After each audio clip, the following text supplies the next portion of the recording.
result, so if you could adhere to the 5 minutes, it would be much appreciated. I will.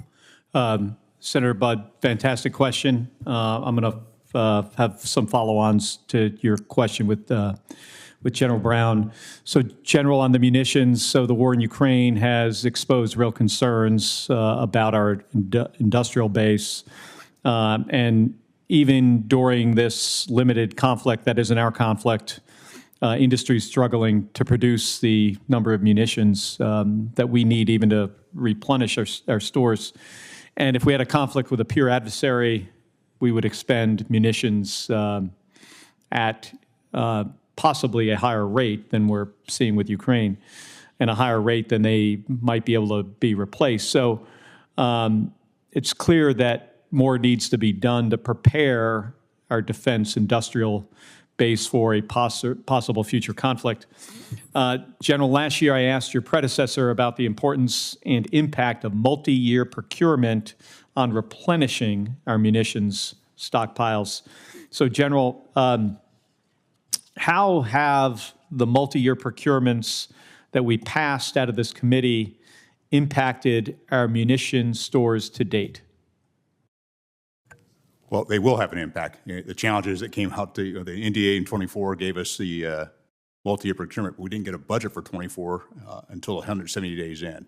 But I do see the opportunity going forward in the future of how multi-year procurement will assist us first to create a constant demand signal to industry, so industry can get facilities, get a workforce, give us consistency, which builds trust, which brings down cost, and then just a steady stream of munitions. And these are the things we need to work on, in addition to getting the budget on time. All those together are going to help us increase our stocks. The last thing I would add to that is, the supplemental that's been talked about several times today. That doesn't only help our partners in Ukraine, it helps to build out a defense industrial base that will help us in the future to make sure we have the capacity and munitions we'll require for any future contingency. Okay, so beyond what you just mentioned and the supplemental, is there anything else we could be doing to make sure we have the right types and quantity of munitions going forward? Well, I guess the other piece that I would talk to you about is having gone out to visit some of our industry partners here just recently.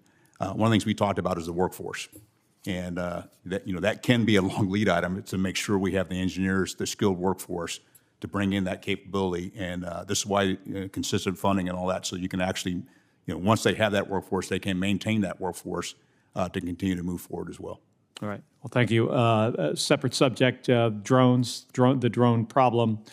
Incursions on military installations have gone up and is a real threat to our national security. I think some of it is, hobbyists, but there are also foreign actors that are certainly involved here. In December, we saw a large number of drone incidents at Langley. We still don't know who was behind those. We had an F-16 about a year and a half ago in the Barry Goldwater range strike a drone. Not a lot of damage to the F-16.